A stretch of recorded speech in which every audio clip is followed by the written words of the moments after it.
blah, blah, blah, blah, blah.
don't like to do it.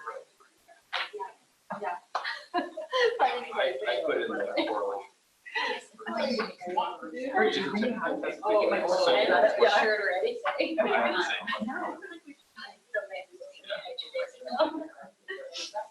I'm eavesdropping. I have a big question.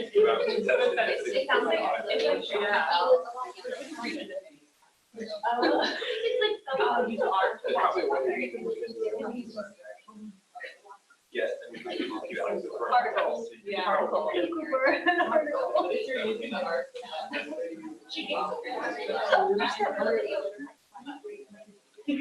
It's not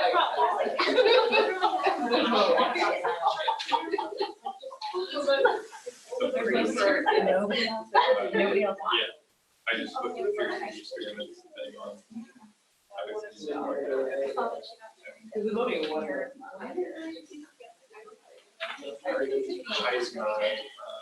don't remember.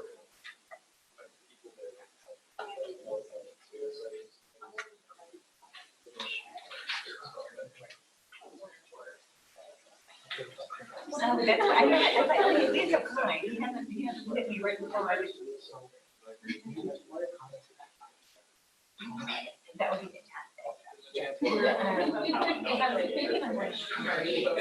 copywriter comes and writes everything out.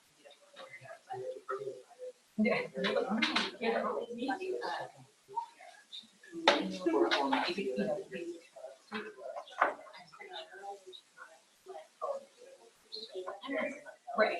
You need to. There's a vote that I'm not totally. Yes. More doubt.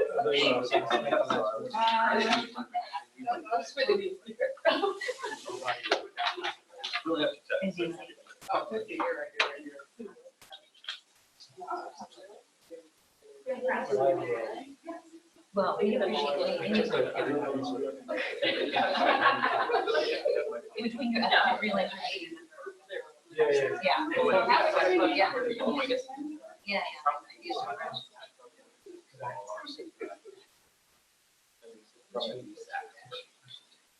I know, totally. Yeah. Right. Further questions in there. Yeah. Awesome. Awesome. Thank you so much.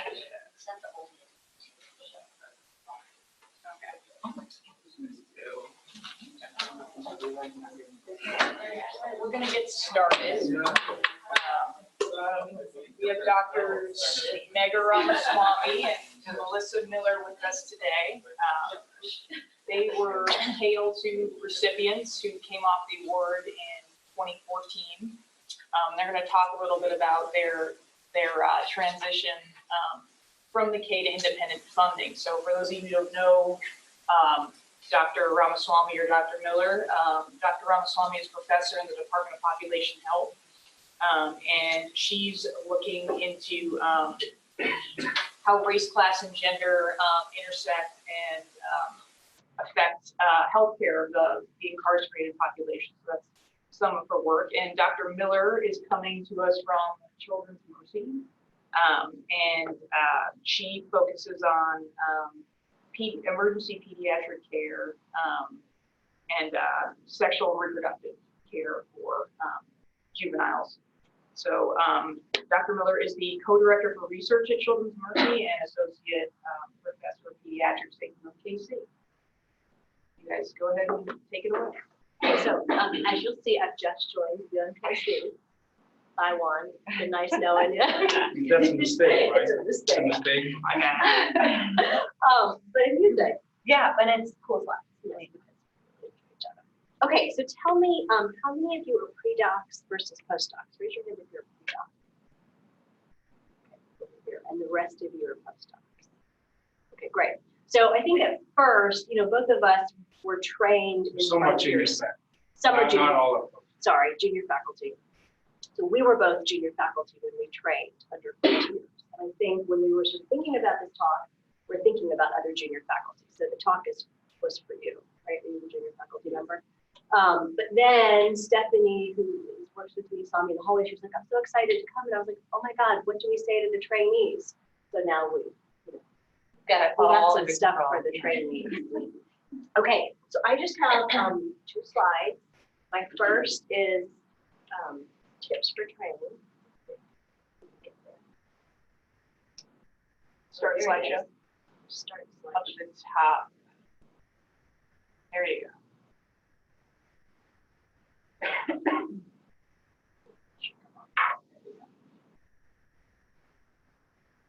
Awesome. Tips for training success is the first thing I want to talk about. And then tips for grant success that really was more oriented towards people who were writing grants and researchers. And so I hope to just give you little anecdotes for each of these, but I was thinking about trainees this morning and sort of what made my training experience effective. And I think the first thing I want to talk about is making friends with the smartest people. I was given that advice as a graduate student, and it really paid off. I studied every week with the same group of girls. They were the smartest girls in the class. We studied all our comps together, wrote our dissertations together. Indeed, we were the first 3 people who graduated from our PhD programs. We have about $30 million in funding. Now, the 3 of us, I mean, we just did exceptionally well. And I think there's something to be said about identifying those people and learning their tricks, learning their habits, having people support you. I was certainly the weakest link as a scholar. I got a PhD in sociology, and so I would often rely on those friends to give me cheat sheets, understand theory that I just couldn't get, to help me with methods problems. That goes a long way, and I think the same is true when you're a junior faculty member. I was also told when you get your first tenure track job, go find the people who know how to write grants. So I made friends with Juan and with Matt Ellerbeck and Ken Richter. And asked for their grants so I could learn from the people who really know the craft. So, find the smartest people in the class, do what they want. The second thing is to find a community. So I think, I was asked Amy, I was like, how's your job? This business can be great, but it can also be pretty isolating to be in academia, both as a student in a small master's program, but perhaps also as a faculty member. You're in a department where you don't know anyone. And so find friends. And I wasn't really thinking about just find any friend, but find 2 kinds of friends. So I was also told in graduate school to only work with people who I'd like to have a beer with. That's why Melissa and I work together. We like beer and we like each other. And so that's the kind of communities that you start to build. But the second more important thing I was thinking about, as a woman of color, it was always really important for me to be with other people who either looked like me or who had, I wouldn't say the same challenges, but the same sort of experiences or could appreciate being marginalized in the academy. That has been really important. And so the way I've addressed that in my current job, you can visit my website. It's kumc.edu/she. I don't know if it gives you a sense of this, but you can come to one of our staff meetings, Tuesdays at 11. I've tried to create a community that feels like home within my research team, of people who are like-minded, people who I enjoy being with, and not sort of taking for granted the way that perhaps women and women of color get marginalized in the academy. That's the kind of community I'm talking about. There's also the Women in Medicine and Science at KU Med. I didn't love that organization, but that's the kind of organization that can be available to you to sort of escape some of the marginalization you might feel. The same if you're an international trainee, find people who speak your language, join associations on your campus with people of your same culture, or, play a sport in a community. Whatever it takes to make you feel like, you have a home. Sometimes I just go to Juan's office to be with my only other Asian friend in the department. And that's enough sometimes. But that's true. That has really been something that's important. It's also why diversity is so important. Okay. The third thing is to write. So something I really appreciated about Stephanie is that she is always saying yes to me. Oh, can I write this one thing? And then she and Pablo, another MSDR student, came up with a crafty idea that they were going to be co-authors on each other's papers for the master's. I was like, what? You have to make a real contribution to be a co-author. But it was like a very smart move. And we decided in the end, sure, why not? You'll contribute to each other's papers, and that way, Stephanie figures she'll get at least 2 papers out of this master's degree. So that's smart. Do that kind of thing. I try to, on my team, always make people be writing something. I have trainees from high school all the way to junior faculty training. And so whatever your level is, you should be writing. whether it's blog posts or content for the website, or of course peer-reviewed articles, which is what we do the most and the thing we do the most well. Everybody's always going to be writing something. If you don't practice, you're never going to get it. I was also told in graduate school, these are my exact words by my advisor, you write like shit, don't ever send anything out without professional. So for the first 5 years, I paid a copy editor to edit all of my papers.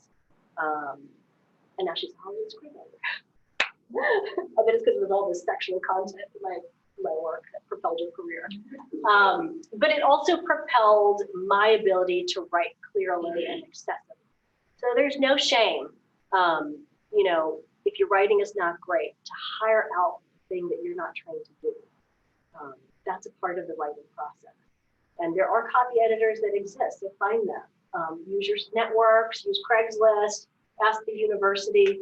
One of my trainees was using a software called Grammarly. I don't know, do any of you use this? But apparently KUIT is no longer supporting Grammarly. And so I told Joanne, our department administrator, I said, well, I just paid a copy editor for years. And I paid her good money. I think at the time, 10 years ago, I was paying like $30 an hour. Yeah, it was quite a lot. So it would be like a couple $100 a manuscript. But it was worth it. My writing was beautiful then, and I learned tricks. I've learned from every co-author I've ever written with, especially the ones early in my career that I was writing a lot with. And now I think my writing is not bad, but you can be the judge. Okay, take chances. So, you know, this is back to Stephanie's example of being like, well, we're going to be co-authors on each other's paper. Like, that's a reasonable chance. Just go for it. I don't have another good anecdote about that. Let's see. I don't know, like if you want to start up a new research program and you need to partner with a community organization, cold call them, show up, volunteer with them. My sort of lesson in career independence is that most people will say yes to you, right? I work in jail. Every jail has always said yes to me. Most people would be scared to work in jail. Every IRB has always said yes to me. So it's just a matter of having good communication and talking to people, but talk your way into places and take a chance. There's sort of no barrier. Melissa's sitting in the grant right now is having a hard time getting a subcontract and, you know, sort of understanding, well, what's the minimum you need, right? Perhaps a letter of support for someone at the organization. So write that letter and find someone at that organization who will throw it on letterhead and sign it, right? And just sort of like take the chances that you need to. It's not a doom and gloom situation in research. This is like, how many of your clinicians, so beside the clinicians, nobody's ever dying on my watch, right? So the stakes are not that high. So I think you can take chances. Don't take chances there. Okay, show leadership. And this has to do, I think, with saying yes to opportunities. But be a leader on your team. I don't need you to be pushy, but also don't wait around for people to like select you to do stuff.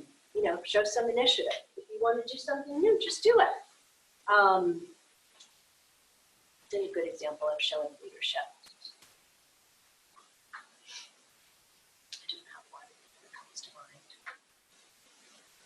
But I do have lots of examples of people who say yes. So one of my pet peeves about the youth of today is that people will say no to me all the time or say no to opportunity all the time. And that is just not how I bet you and I ever made it. You said yes to everything. Only now I say no to no. Totally. Like I've only learned to say no recently. Yeah, like in the last year or two. So say yes when people offer you opportunities to write or to work on their research teams or to be a co-investigator or to brainstorm new ideas with them. Unless of course you don't want to have to deal with them, you don't say yes.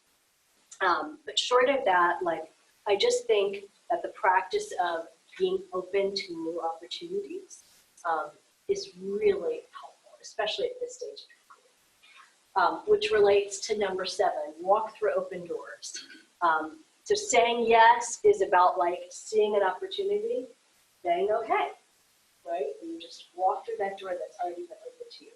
So if you have a new investigator that shows up at your institution and this person's looking for a new collaborator or a methodologist and you have those skills, it pays to just keep following those opportunities.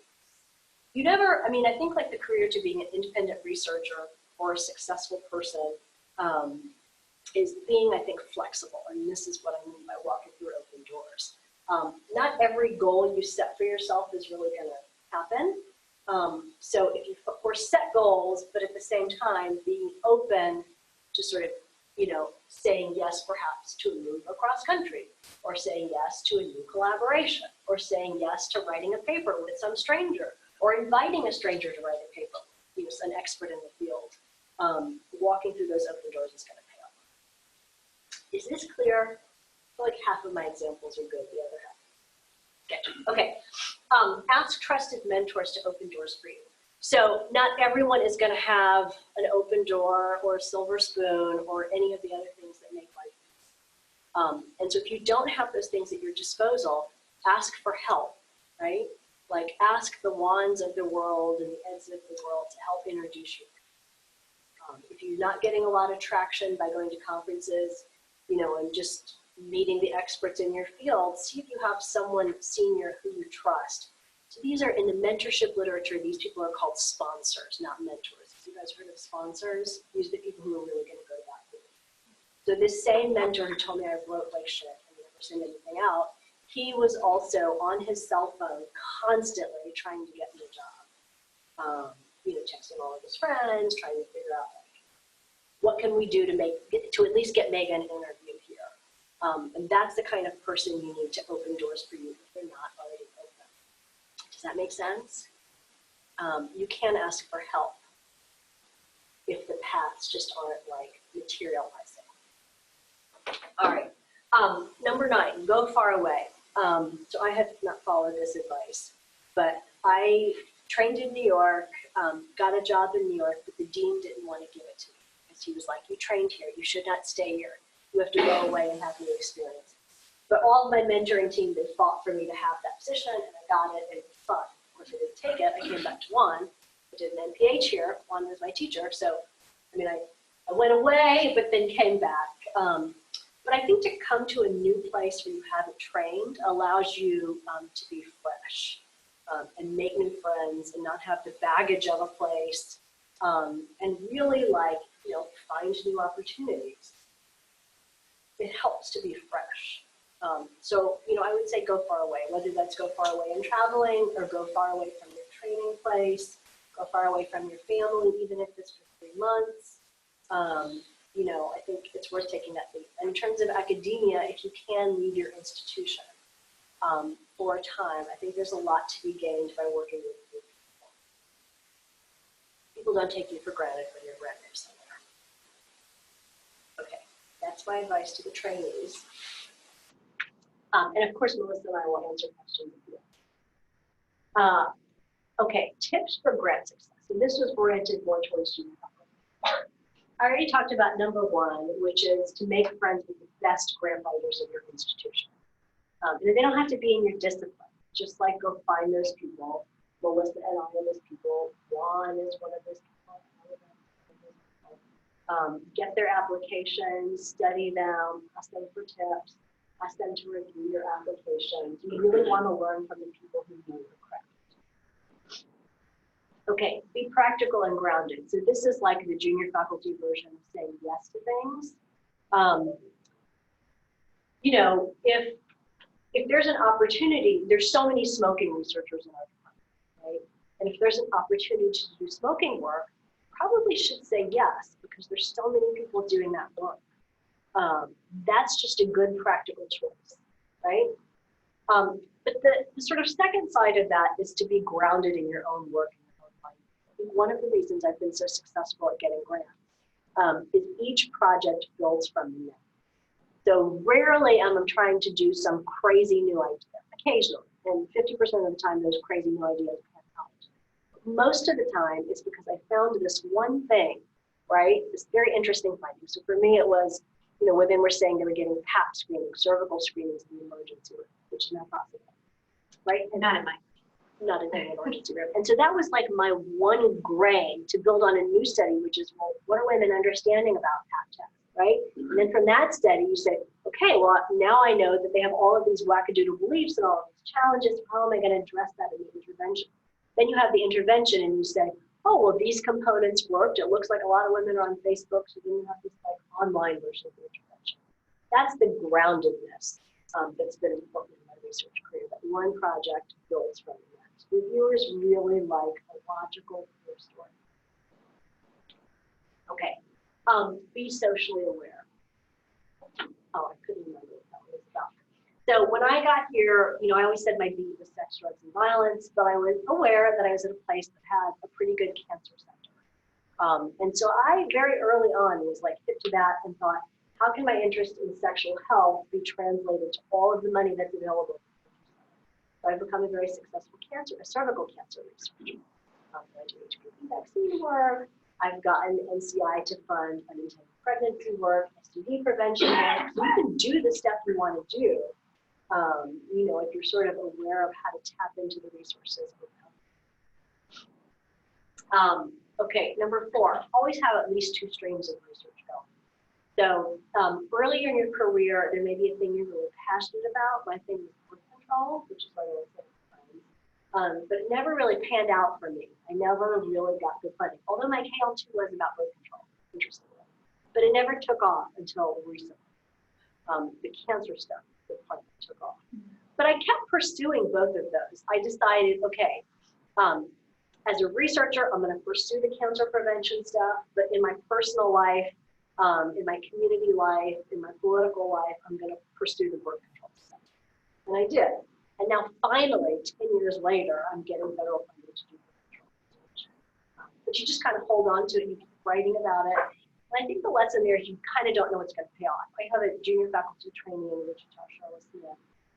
She was really passionate about maternal and infant mortality prevention in the Black community, had been pursuing this at the community level, writing about it a little bit for years. And then she did a diversity supplement with me that was focused on cancer prevention stuff. And so she ended up getting her own funding for both of those projects. And now she has these 2 streams of research, and we just know which one was going to hit first. They both hit at the same time, which is great luck for her. So have a couple things going.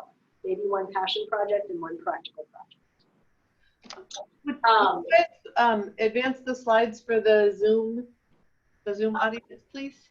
I did. There's only one slide. Oh, okay. My apologies. Yep, that's okay. Okay, but on this one slide, I'm on number 5, which is Cabin in the Woods. So this relates to how you write. I would be interested to know how Juan and Melissa write, but I will usually write. So I write an Ames page, probably about 30 versions of it. I send it to everyone I know. I get feedback, but I write the full research proposal pretty much in like a 1 to 2 week time period. I do nothing else because you want the writing to be super tight. That always works for me. How do you write grants? Actually, I've not. But it's funny you say that because when you talk to other people, like Jeff Burns, who's heading the office, he says the exact same thing. He actually gets his group together and they spend a lot of time just on that one page. Once he's happy with that, we'll go on. But he spends an incredible amount of time just on this specific. Yeah, I mean, I probably spend a month on the Ames page or more. I spend 4 months writing. That's not on my slides. 4 months writing grants, a month getting the Ames perfect, getting the program officer to look at them, getting all the feedback from everyone that I can find to read it in my department, on my team, my external collaborators. Then I spend about 2 weeks writing the proposal. Then I spend about another 2 to 4 weeks sending out for external review. In that external review time period, I'm pulling together all of the grant pieces, getting all of my letters of support ready. And then I spend that last couple of weeks rewriting. That's how it happens. But those 2 weeks of writing in one place are critical. And that's why I call it Cabin in the Woods. You got to find a place where you can do that. Because I guarantee you it is not in your office. This is never doing it. Where do you write your grant? I actually use my office, and I joke it's my home. Yeah, but people don't know I'm in there because the doors closed and the lights are out, and I have a window, so it's all good. So she's got a window in the sky. That's right. So I have a cabin in the woods where I'll go away without any distraction and just write. And that's been pretty effective for me historically. I mean, if you have to get away, I've talked to Drew about this, like find a coffee shop, find a brewery, find wherever you need to be.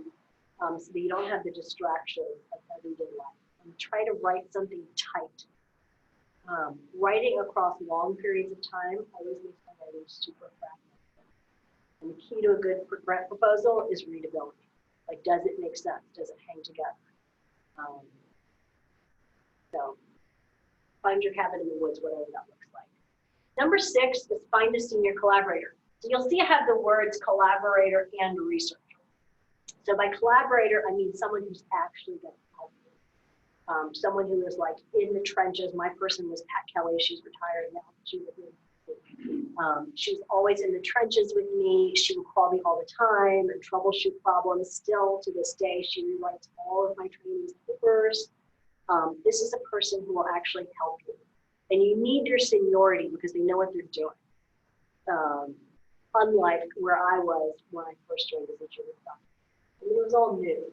But she would rewrite everything and she would help me answer questions, and she still does. Find that person. It's great to have peers, but we're all busy when we're at the same level.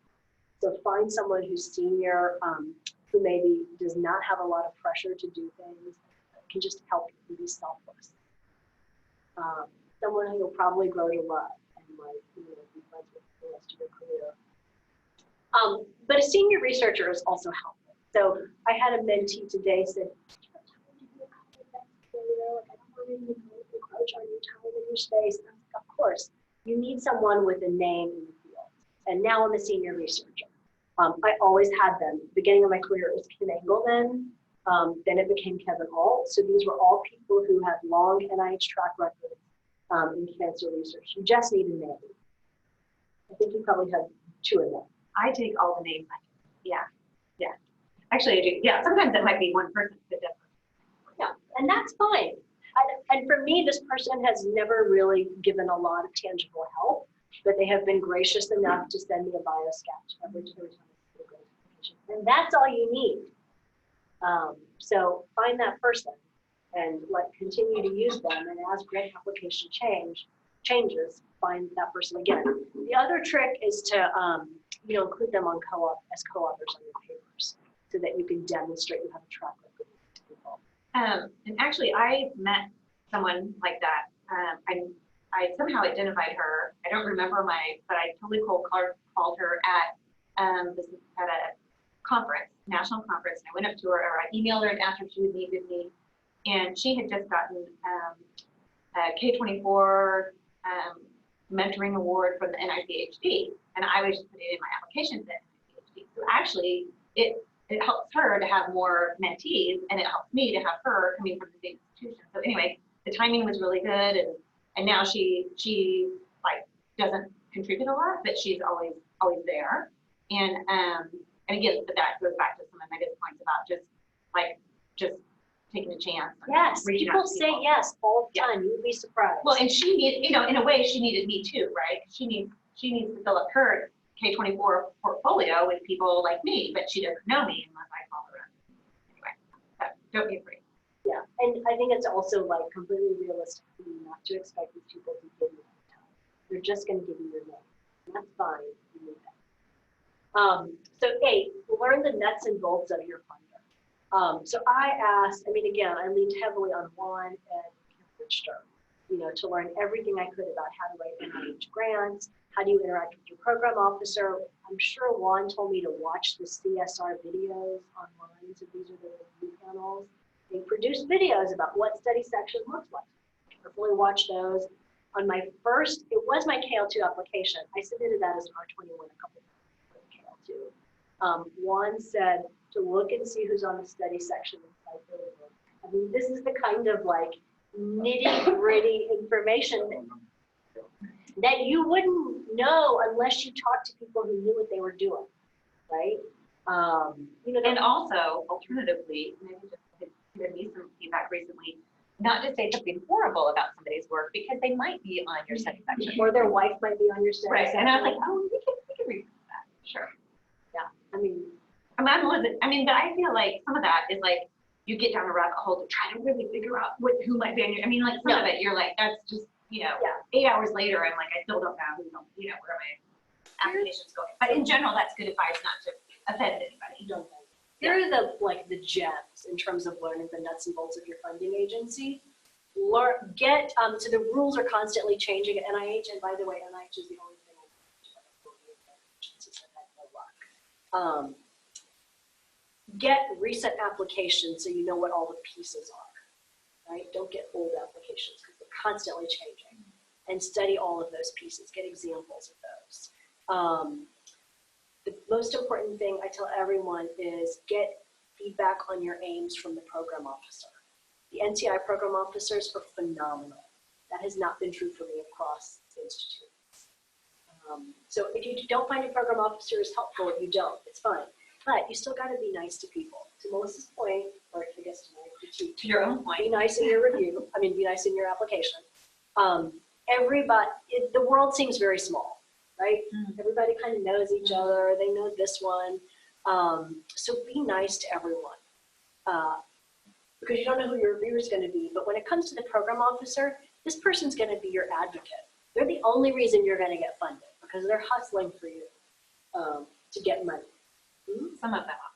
Well, yeah, ideally. Yeah. But if you understand that they could be hustling for you, that means you have to be nice to them, right? Or alternatively, they could make your life harder if you're not nice to them, or just because that's. Or ignore you. Right, right. Totally ignore you. I think the fourth thing is with NIH, be persistent. They field a lot of phone calls and emails, but it's their job to look at your stuff and give you feedback, and they're happy to do it when you pin them down. So keep pursuing it. That's another gem about the nuts and bolts of NIH. Watching those CSR videos was really helpful. If you can, get yourself on the study section, or at least as an ad hoc committee member, because the growth in grant writing is tremendous after you've seen other people's science and how they put applications together. Yeah. And that might be a place where you could ask somebody who's been on a study section, hey, I'm interested in this, how can I break into it? Yeah. Okay, write, rewrite, and pay for feedback. So I told you that I do about 30 drafts of the AIMS page, and I'm serious, it's probably 15 to 30. The application itself, I do that one writing in a 2-week period. And then I probably rewrite that about 4 times. The most important critique I get is the person for whom I pay them to read. Because your friends are often going to give you nice critiques. Exactly. I get good critiques.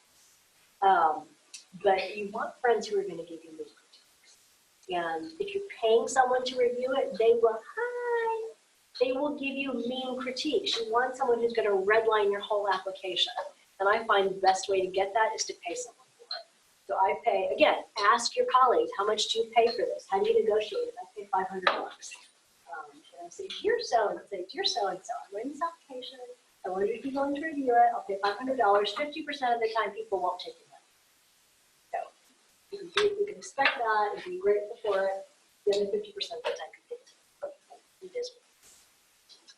But it's worth it. Okay, my last one is noodles on the wall. So this is keep throwing, one thing will stick. You just got to be persistent. Take one application, submit it to 3 agencies. Revise the aims. One's taught me tremendous amount. You never want your aims to be exactly the same if you're going to submit it to multiple agencies. So add a new aim or change the aims. And if you have I've let probably 2 ideas die in the last 10 years. But if you have decent ideas, keep fixing them, right? Because at one point they'll stick. I don't know where. Let's see. How do I switch to? You just click the mouse. Oh, awesome. Okay, excellent. So I'm gonna share a little bit of information that I learned from one of my awesome online colleagues that I've never met in real life. Anyway, so you'll see some of her slides here too. So I am, is every other letter a different color? Okay, over here it looks like one's blue, one's black. I'm like, that's awesome. Okay, so I am a pediatric emergency medicine physician. And so for those folks who are clinicians, it's already like a really long road, right? So I did med school, residency, fellowship, and then I I, tried to have some kids in there, and then I tried to figure out what I wanted to do as far as research. And so one of the things I struggled with at Children's Mercy quite a while ago, there wasn't a lot of research happening in my area. In fact, there was like hardly any. So it was really hard to find a mentor, and it was really hard to kind of carve out a career plan. So right around the time, after I finished my fellowship, I changed my research passion from poop, really.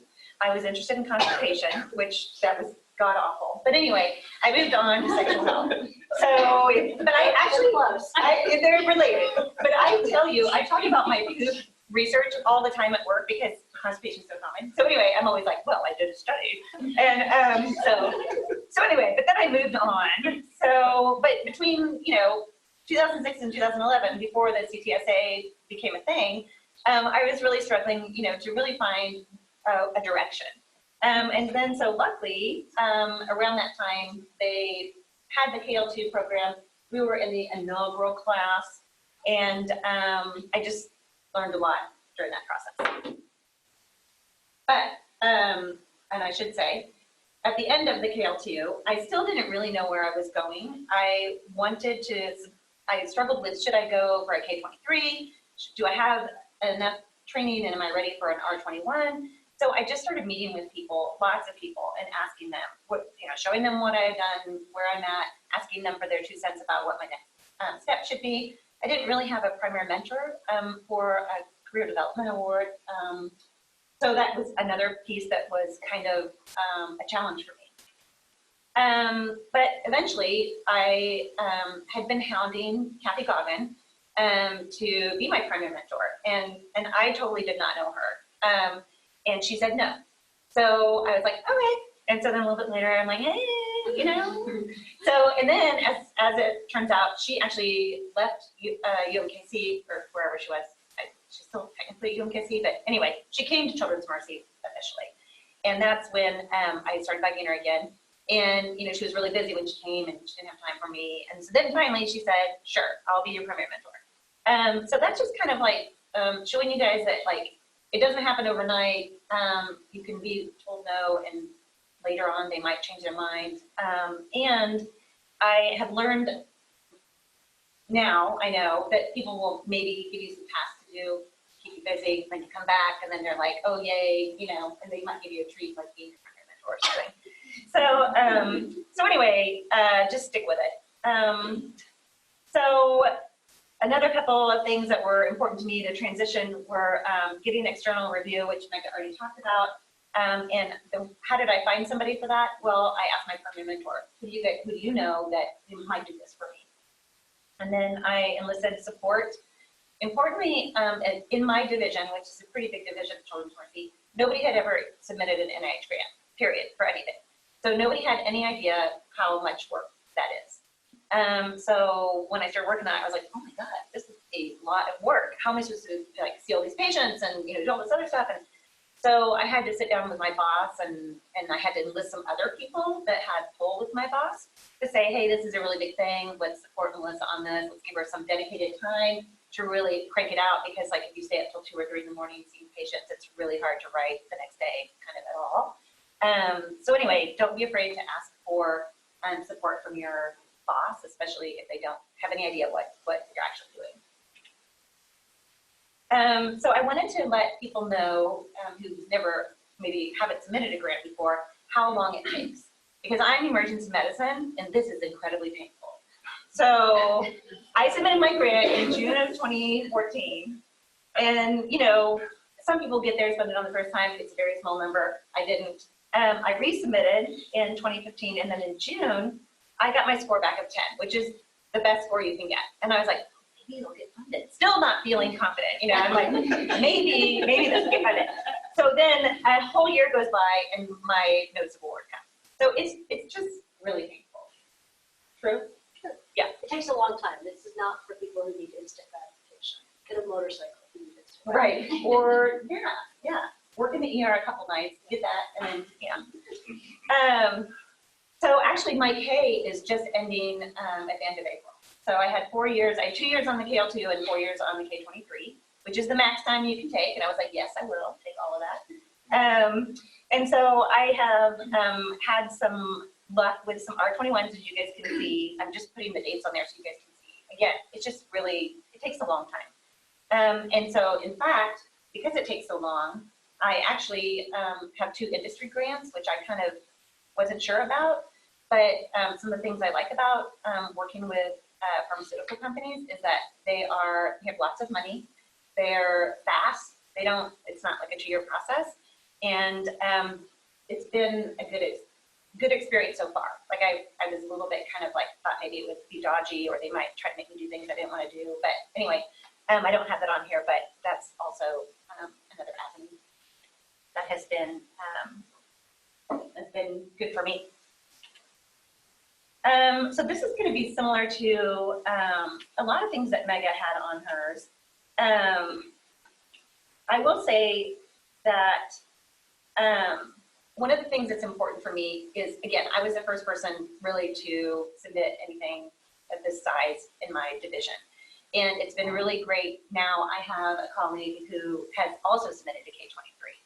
And then we have another person that's a hospital medicine doctor, and I helped her with her K23. So it's really just finding a few people, and we all happen to be interested in relatively similar research topics, but finding people that that can relate to your experience and give you some positive energy when you're waiting 2 years to hear about your grant award.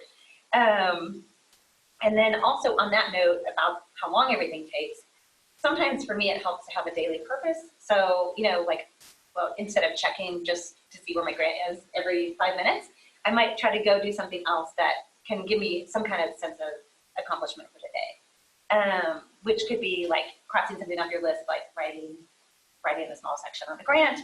Or I also find that connecting back with the humans that are involved in my research really helps.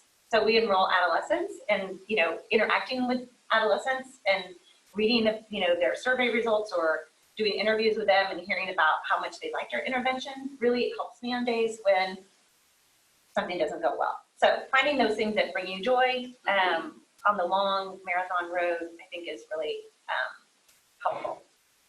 And that kind of also goes along with celebrating every success, no matter how small. Your first participant. I mean, that's pretty exciting. Getting a grant award, that's really exciting. But nobody's ever going to do this for me. They're not going to run down the hall. This is my daughter in blue, and she just had a fantastic soccer weekend. And I was like, nobody's ever going to do that for me. They're not going to be like, and carry me down the hall. I was like, her life is just going down the, So anyway, I was like, this is a high point. So I try to bring that joy to like the small stuff. But if you guys want to voice me up, feel free. You need to make bigger friends. I need to get a base layer. So this is Dr. Avery. She had shared these slides. She's really open about her own personal experience on her way to her first R01. And she's a different kind of researcher than me, and I've never even met her in real life, but I just thought this was really interesting to see how much persistence she put in. All the stuff on the bottom are the non-funded grants, and it took her 11 times to get her first R01. She identified these mistakes, she said, in looking back on her, over her applications. And I think a lot of these go back to what Mega has already talked about, but not being authentic. And I think sometimes if you get in with somebody who's really experienced or more senior than you, you can maybe kind of take on their ideas or, just remember, what is it that you're passionate about? Because if you're writing something, it kind of has to come from your heart, really, and you have to be totally invested in it. So, and then stubborn is good and stubborn is bad. So stubborn is good because you have to hang in there and resubmit a whole bunch of times, but also getting feedback to see maybe what's going on with the idea. Why is it not clicking? And then sometimes I look at other people's work and I'm like, oh my gosh, that was genius. How come I didn't think of that? And again, that researcher's perspective or experience isn't necessarily going to translate into what you're doing. So you can't just say, oh, I'm going to do that because that PI is having a lot of great success. And then obviously having a deep understanding of literature, I think just goes into like really being authentic to who you are and not kind of catching a whim and changing drastically out of what you are already really comfortable with.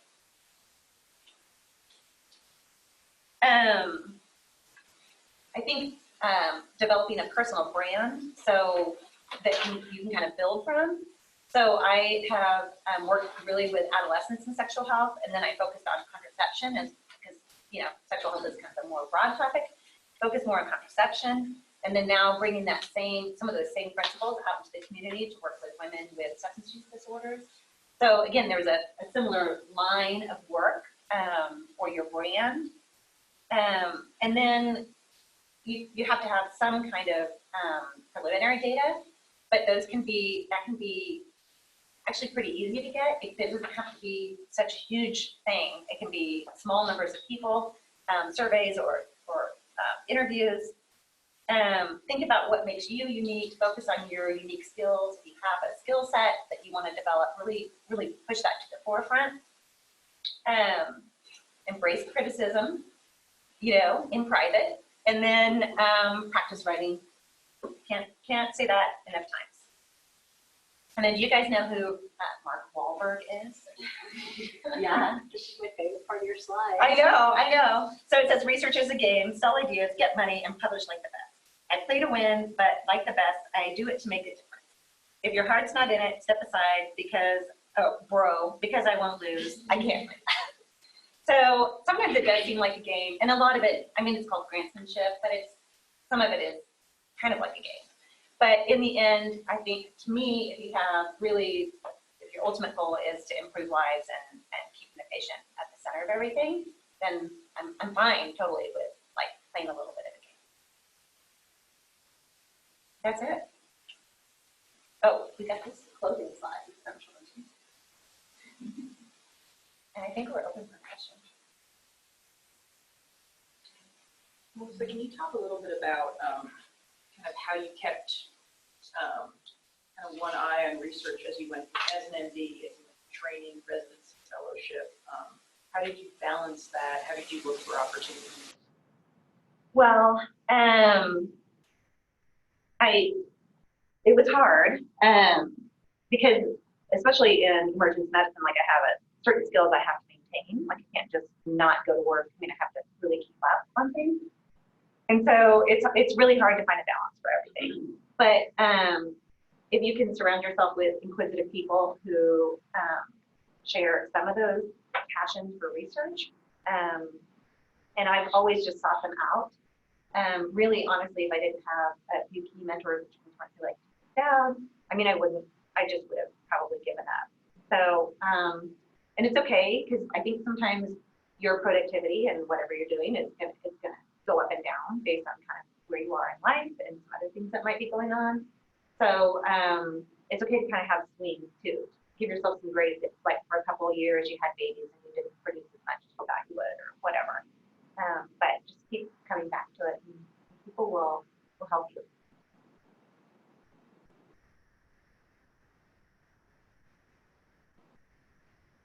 Another question about grant writing strategy, how you balance the idea of throwing the wheels against the wall with being really diligent about getting lots of external feedback. If you're, as far as at what point do you just need to get a grant in that you're pretty confident with just to see what happens, because a lot of it is a crapshoot, versus delaying it another 4 or 5 months just to get more. Well, for me, it's more I have had delays from submissions. I think most people do. They have it, for whatever reason. Your community partner might fall through, or, you thought you were going to use a specific method and it's not coming together or something like that. But I think that's where, in the beginning, having a senior collaborator and researcher on your team who will tell you to your face, it's not ready. Keep writing. You only get 2 chances at application, or you have just submitted as a whole new thing. You want it to be good. The noodles on the wall is not about randomly tossing stuff up. It's about not giving up and knowing that, I like that graph that Melissa showed. There's going to be a lot of failure on the bottom, right? But that's just, trying again. We're looking at the long. But I would take it. think that's another thing that my direct supervisor did not know, that people submit over and over again. Like some people have, your boss may have no idea that that's a thing. And so when you submit, that is a success. I was the very first person to ever do that in my division. Now, whether or not it got funded, the first thing is you have to submit it, right? And I think for sure, most people don't know how much work it goes into writing something that is actually funable. I mean, it's an amazing amount of work. So educating people and asking for that time and also for that feedback to help you develop those skills. That's really important. Can you both talk about how many times in general you revise your specific aims? 15 to 30. Oh, yeah, or more. I don't know. And what leads you to that many iterations on that page?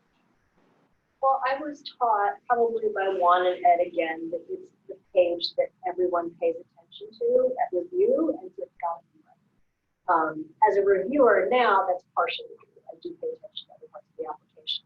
But I think what is true, if your aims are not tight, the rest of the application is going to fall. Like you really want to have thought through all of the logic in that one page, because that will make it easy when you sit down in that 2-week period that I'll tell you about to write the rest of the application. You want to get that tight. That's an organizational strategy. The other thing that Megan mentioned was having, you can have the writing center. I know KU has one, and Dorothy has one to help you, they'll give you feedback too. It's another place. They won't have the content expertise, but they can help with editing. And for some, so the other sort of thing that goes along with crit writing is writing manuscripts. So I treat abstracts the way I treat specific things. We do a lot of versions of the abstract first. Get that perfect, because you want to be able to tell the whole story of the movie in the abstract. Once you get that right, it's going to be a good organization for you to write the rest of it in terms of tone, content, implication.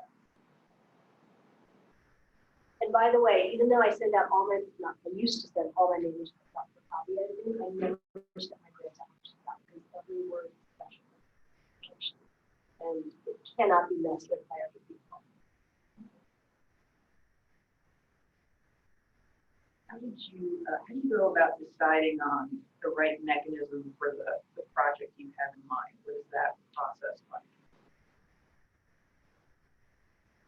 That is, I think that's been hard for me to think about. Like an R01 is so massively large, and to move from taking all these baby steps and getting there. But at the same time, so there, anyway, it's just really been hard for me to kind of really figure out. I've done a lot of intervention development and adaptation, which the different mechanisms that I've applied for are good for that. For me, it was a stature thing. When I got my job, once they published 5 manuscripts a year. And so I just did that. And I learned what it took to get an R01. And I just worked towards that goal. I think for me also it's been a little bit more challenging to balance my clinical responsibilities, but not to lose my clinical skills. And because an R01 takes up so much time, if you get, you have to really work on it. Once you get it, it's just a huge amount of time. You can't be doing clinical work. So that's a little bit of a balance for me personally, trying to figure out how to get everything to fit. I also, again, learning the nuts and bolts of your funding. I was told that, at NCI, where I get most of my funding, R1s get funded between the 9th and 12th percentile. R21s get funded at the 7th percentile. Your chances are not good. So I was told at one of those grant writing trainings to bid R03s and R01. So that's what I did. I got one R21, which was funded really well. And so junior faculty come to me all the time and they're like, I'm going to submit an R21 as a pilot study. And the R21 is there for high risk, high reward applications. It's not the mechanism for a pilot study. And so I think understanding, I love the R34 mechanism. They always get reviewed at study section. They're or intervention development. But you kind of, you learn by asking around and by learning about these mechanisms, putting on the same section. Looking at Payline data are all published. You can find them across institutes. K awards get funded at a pretty high level, depending on the institute, sometimes in the 30th percentile. They're a pretty safe bet. I didn't want to go into indentured servitude, so I didn't write a K application. Yeah, but I think for clinicians, K23s are pretty nice. There's not a lot of money to do the actual work.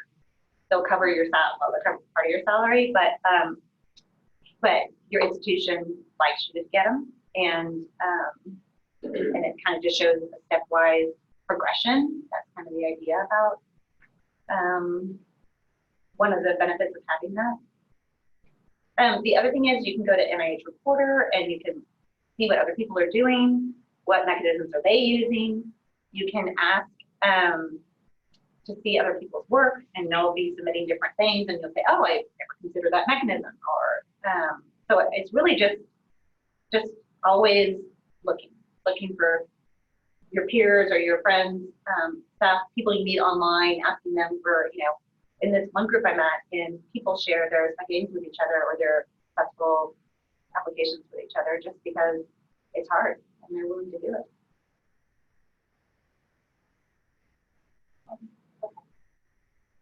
So when you apply for the KM, would you apply for K1 as well, or how did you decide for which one? We had a birch mechanism at KU, which was the women's health mechanism. I applied 3 times and got it. I think Ed felt bad for me, and so funded the KL too. But so it's interesting learning about mechanisms. I never had an intention of applying for a legitimate K because I wanted independence right away. Our department also loves K awards because they buy you a ton of time. But I didn't want to be a smoking researcher. And I didn't want to do someone else's work. I wanted to do my own thing. So Chris Daly, she took me to lunch once. Never had lunch with her again. But she gave me this great advice, which was, if you want to buy your independence, start with an RO3. They get funded at high levels. You just need, a tiny seedling of an idea. And she was right. It totally got me independence. And in fact, I got the RO3 before the KL2, and the RO3 was what propelled my research career. Oh. Because the RO3 was the cancer one.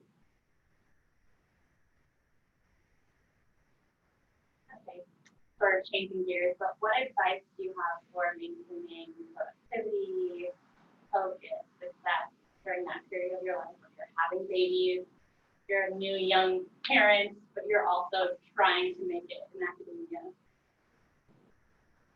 Melissa's got all the tips for this. Got all the tips. No, actually, I think you just have to kind of set goals for yourself, and some of the goals are, I want to have a healthy baby, or I want to help my mom who's dying, whatever it is, fill in the blank. Some of them are personal life goals. And those are, I feel like those should be respected, and those should be part of everybody's life plan. And hopefully you have a boss. I think a lot of it has to do with who your direct supervisor is and how they can help you to meet all of your goals. Because you should be able to do these life goals, personal life goals, and also meet your career goals. And there are mechanisms through the NIH to extend your grants for life circumstances. It doesn't have to be having a baby. It can be like a family member with a serious illness or something like that. Especially around the training grants, I've seen people who have taken advantage of that. The eligibility for PI9, for example, you do have to year now. If you're an Amazon Prime member, Whole Foods delivers for free. Right. Game changer. I Yes. Amazon. Okay, Game that is the other thing, and I literally hire. Oh, really? I might. Instacart.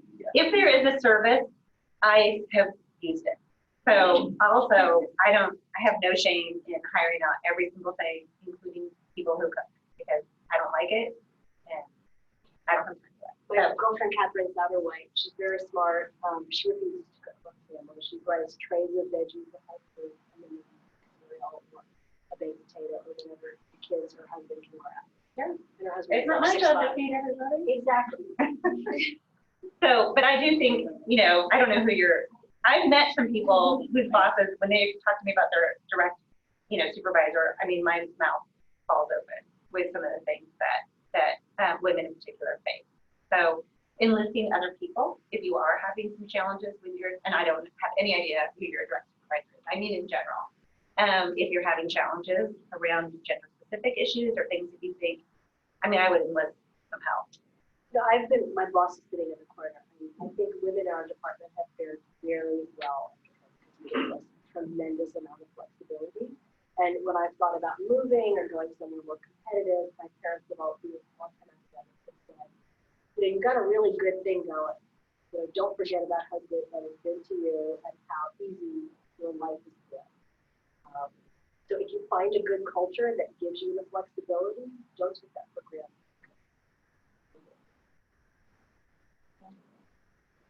Oh, the other thing is, so I learned this from my husband. I always have a 5-year plan. Well, at the moment, I don't have like the middle goals. But in my 5-year plan, it's not just professional. It's a mix of the personal and professional. So I try to look at life as a whole, and put the baby right up there with the book or whatever. That is the one goal to that. But to think about, that the getting the grant is it's not less or more than getting the baby.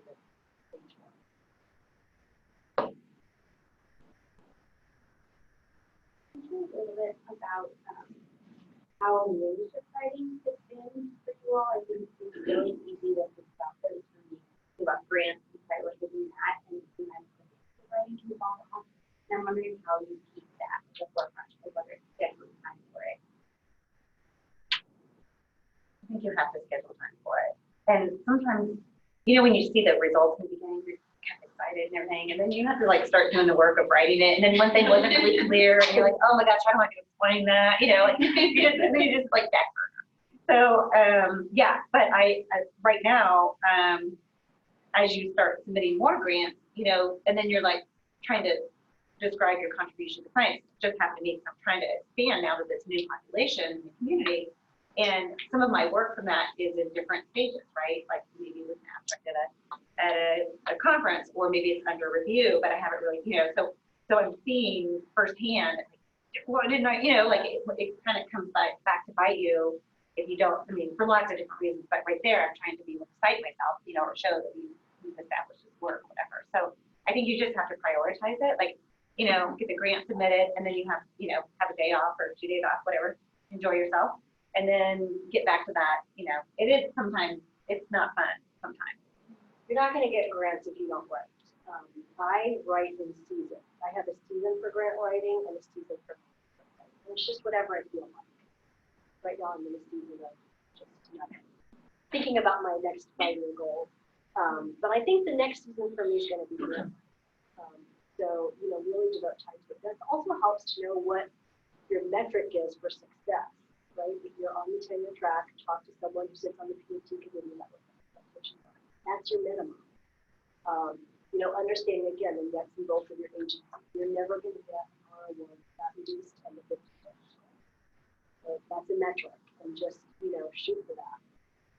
And I like the idea of collaborating with people. I feel like some institutions do this really well, because you'll see a bunch of papers come out. And it's the same, 5 people, but they reorder their names and you're like, do it again? They're doing it again? Like, how is that? Yeah, how do they publish so much? You're like, that person can't have any more time in the day than I do, right? But they're just, they are either smarter, or the system is already in place at some places. There are already those connections made where they'll bring you on. And so look for those opportunities, especially if there's somebody kind of at your same level. You can, I'm not saying cheat, I'm saying contribute to the paper and become an author and offer that to somebody else. Get your retiree to rewrite your papers. That's been really effective for me. Pat and I would take turns at the other paper. Now that we have a large team, Pat and I basically rewrite all of the papers. That's okay. We're just all senior authors on everything. Can I add one thing? So I'm just volunteering information because I actually sit on the committee.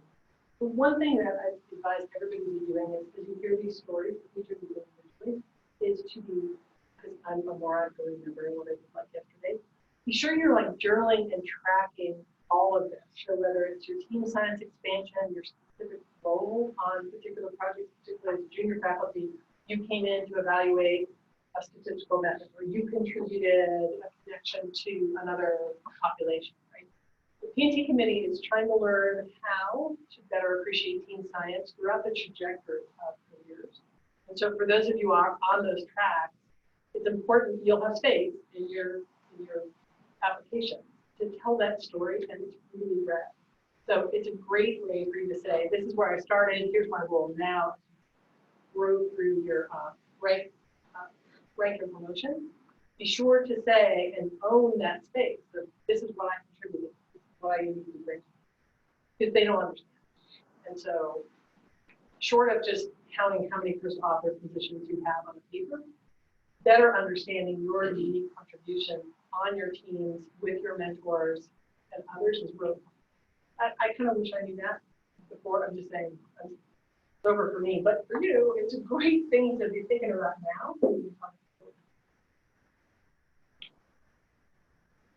I had a question online. Yeah, right, Pablo. Yeah. So just one of my big takeaways is just like the amount of perseverance that it takes for to get a grant. But Dr. Ramaswamy, you mentioned that you've had like a few ideas die. So I'm just wondering like how you know when you've gotten to that point. And do you ever envision like revisiting those ideas at a later time point, or are they like truly dead ideas? I mean, a really bad grant score the second time around is pretty much the key indicator for putting something down.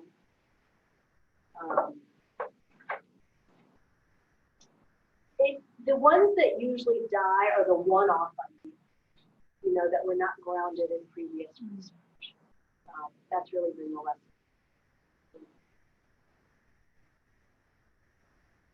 They just weren't, you know, to Melissa's point, they weren't grounded in literature. They were not, They kind of got under, you just had a wild hair, or yeah. you just get sick of talking about it, like somebody's bowel movement, for example.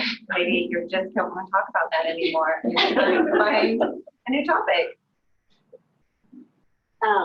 You know, I think one tip I didn't give was that, you know, be authentic.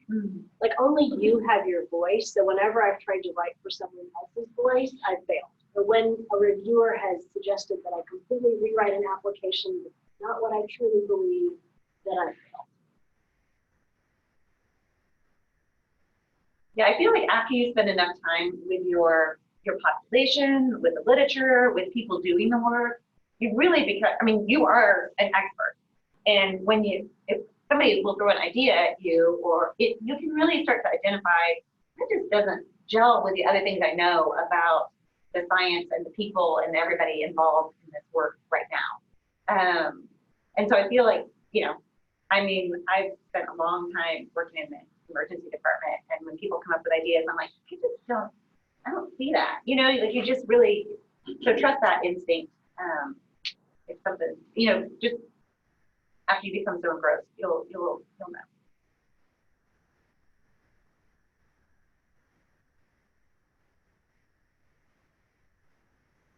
Any other questions? Any other questions online?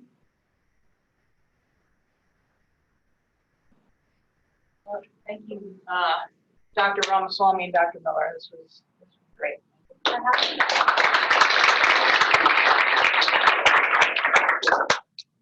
My whole food delivery will be at my house.